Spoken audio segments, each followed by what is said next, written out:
السلام عليكم ورحمة الله وبركاته. ازيكم يا حبايبي؟ عاملين ايه؟ يا رب دايما تكونوا بخير وصحة وسلامة. تعالوا بينا بقى مع بعض نعمل كده عيش. كلنا عارفين ان الفرن زحمة الايام دي وكده، فقلنا نعمل عيش كده في البيت كده نعمله وناكله سخن بسم الله ما شاء الله كده. معانا كيلو دقيق وملح على سكر وكوباية مية وكوباية لبن ونص كوباية زيت او كوباية زيت طبعا ما بتحبوه.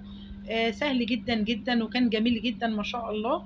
بناكله باي حاجه، بجبنه، بحلاوه طحينيه، بعسل، باي حاجه. بنقلب المكونات الجافه مع بعضها الاول. بننزل بالسكر والملح، رشه سكر ورشه ملح على الدقيق بتاعنا والخميره. طبعا كلهم كنت مقلبهم في بعض، الملح والسكر والخميره. وبننزل يا حبايب قلب بكوبايه اللبن وبنقلب.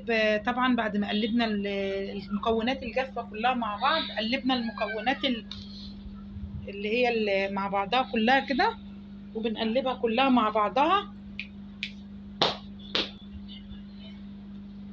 بنقلبها كلها مع بعضها.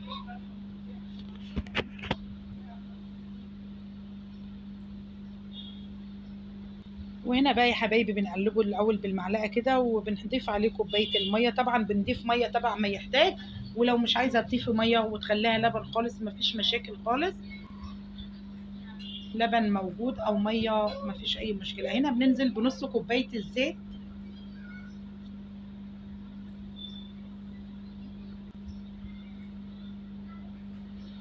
وطبعا عجناها وقلبناها كلها مع بعضها. طبعا انا عجنتها كده مع نفسي، ما حبيتش اوريكم عشان ما اطولش عليكم. كلنا كده ما شاء الله ستات بيوت كويسين جدا جدا وبنعرف نعمل كل حاجه.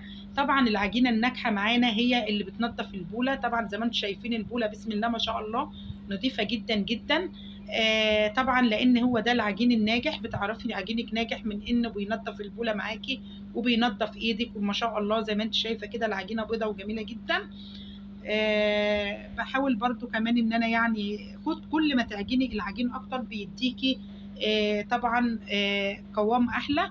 هنا برضو احنا برضو يعني هنا ما شاء الله الملمس بتاع العجينة كان جميل جدا جدا، والبولة نظيفة وايدي نظيفة زي ما انتم شايفين كده. يبقى كده عجينتي ناجحة. وبنجيب استريتش لاب وبنقفل بيها الطبق. طبعا تبع حرارة الجو، احنا اليومين دول الجو حر قوي قوي، فممكن نحط العجين ما يكملش معانا حاجة وهيخمر معانا على طول. طبعا لو الجو برد يا حبايبي بنحط بنحمي فرن البوتاجاز شوية وبنقفله، وبعد ما بيهدى كده بنحط فيه الطبق، العجين بيرفع معانا على طول. طبعا هنا انا بعد ما غطيته باسترتش لاب عشان يخمر بسرعة، جبت كمان فوطة وغطيته بيها علشان العجين يخمر ويبقى معانا كويس جدا ويترفع معانا على طول. لان انا كنت مستعجله وعاملاه كده نتعشى بيه على السريع كده. بقالي يومين بحاول اجيب عيش، مش عارفه الفرن زحمه جدا جدا. هنا يا حبايبي كده بعد ما خمر معانا العجين زي ما انتم شايفينه واختمر بالطريقه الجميله دي اهي، بننزل بقى الخميره بتاعتنا كده بايدينا وبنحاول ان احنا نلفها تاني من جديد علشان الجو حر قوي وما تخمرش معانا يعني على الصينيه وانا بخبزها او بفرد. انا يا حبايبي بقى بجيب شويه دقيق كده زي ما انتم شايفين، وبحاول بقى ان شاء الله كده قطعت العجين بتاعي كده حته بحته. طبعا التقطيع ده تبع ما انت عايزه تقطعي قطع صغيره ماشي، عايزه تقطعي قطع وسط ماشي، عايزه تقطعي قطع كبيره ماشي. انا هنا عاملاه وسط، لا كبير ولا صغير. يعني بحاول ان انا اعمله يعني اصغر من عيش الفرن بشويه. يعني شايفين احنا المقاس اللي بنجيبه من الفرن انا عاملاه يعني زيه او اصغر منه شويه. فهنا قطعتهم بقى يا حبايبي كده قطع. هو الكيلو الدقيق ما شاء الله عمل لي كميه حلوه ما شاء الله، كفتنا عشاء وفطار وما شاء الله كانت كميه حلوه قوي قوي. طبعا الدقيق الفينو كيلو علبه 20، انا جايبه كيلو واحد بس. طبعا بتجيبيه اللي هو متعدد الاغراض او بتجيبيه سايب او اي حاجه. بيبقى جميل جدا جدا في العمايل وبيبقى كده تحفه وبيفري في الاكل. اللهم صل وبارك وسلم على سيدنا محمد وعلى آله وصحبه أجمعين. طول ما احنا شغالين كده بقى يا حبايبي بنذكر الرسول، بنصلي على رسول الله وبنذكر الله. اللهم صل وبارك وسلم على سيدنا محمد وعلى آله وصحبه أجمعين. انا هنا بعد ما قطعت العجين بتاعنا زي ما انتم شايفينه. انا جبت الفرادة بتاعتي وبفرد بيها العجين. ببططه كده بايديا الاول شوية وبعد كده بفرده. هو ما شاء الله كان خامر معانا وكان بيفرد معايا بسرعة وجميل جدا جدا. فردته كده بالفرادة بتاعتي. طبعا برضو المقاس اللي انت عايزاه كبير افردي، عايزاه وسط ما تكبريش عن كده. هو ده بقى يعني المقاس اللي انا عملته، ما حاولتش اكبره عن كده. وبنيجي بقى يا حبايبي كده بنكمل الباقي وبنعمل معاكم كمان اهو. بسم الله ما شاء الله. اللهم صل عليك يا رسول الله. اللهم صل وبارك وسلم على سيدنا محمد وعلى اله وصحبه اجمعين. ألا بذكر الله تطمئن القلوب. سبحان الله والحمد لله ولا إله إلا الله والله أكبر ولا حول ولا قوة إلا بالله العلي العظيم. عملت معاكم كمان واحدة كده وبعمل الكمية كلها يا حبايبي بقى معاكم كده. وما شاء الله يعني ما خدتش معايا أي وقت خالص وخلصتها. طبعا قفلت الكاميرا على ما اخلصها كلها عشان ما اطولش عليكم الفيديو طبعا.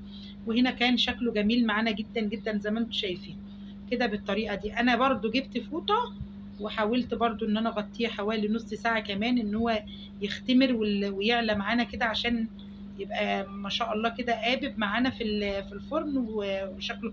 طبعا ده عيش مش عيش فرن، انا اسفة، ده عيش طاسة.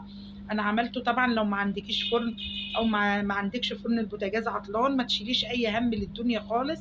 كل حاجة سهلة جدا جدا والحمد لله كل حاجة متسهلة علينا. طبعا كان مختمر معانا وجميل جدا بعد ما غطيته. انا هنا جبت طاسه لازم تكون تيفال يا حبايبي. التيفال بتساعدنا بسرعه في العمايل وما شاء الله بتبقى جميله جدا جدا. بعد ما سخنتها على النار حطيت فيها اول رغيف معانا كده زي ما انتم شايفينه. ما شاء الله هو هيقب بقى معانا في الطاسه وهيبقى جميل جدا جدا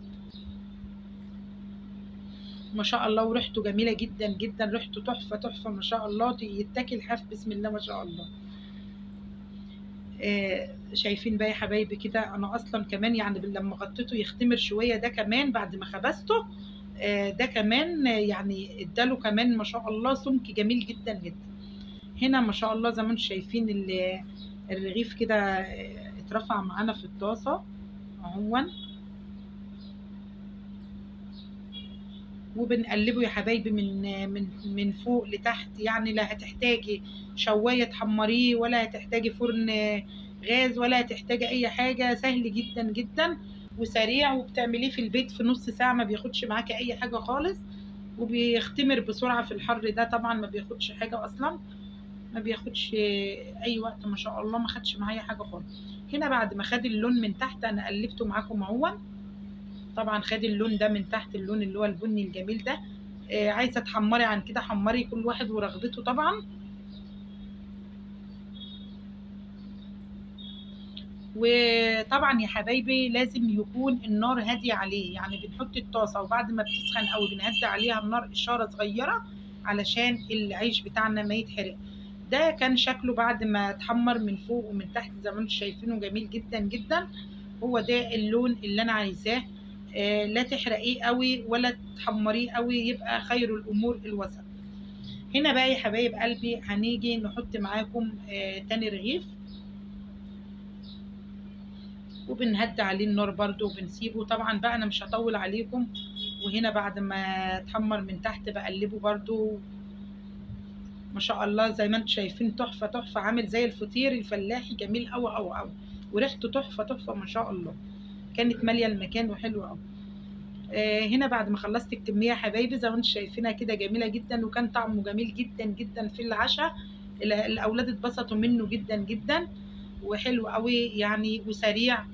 وما شاء الله زي ما انتم شايفينه من جوه هو كان مختمر جدا وجميل ما شاء الله ولونه ابيض تحفه. والعجين كان بسم الله ما شاء الله بيتكلم عن نفسه مش محتاج اي كلام.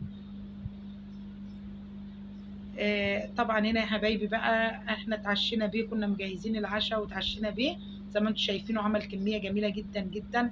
ولو عجبكم الفيديو يا حبايب قلبي ما تنسوناش في الاشتراك واللايك وتفعيل الجرس علشان يوصل لكم كل جديد من مطبخي مطبخ منال عامر. والسلام عليكم ورحمه الله وبركاته مع فيديو جديد.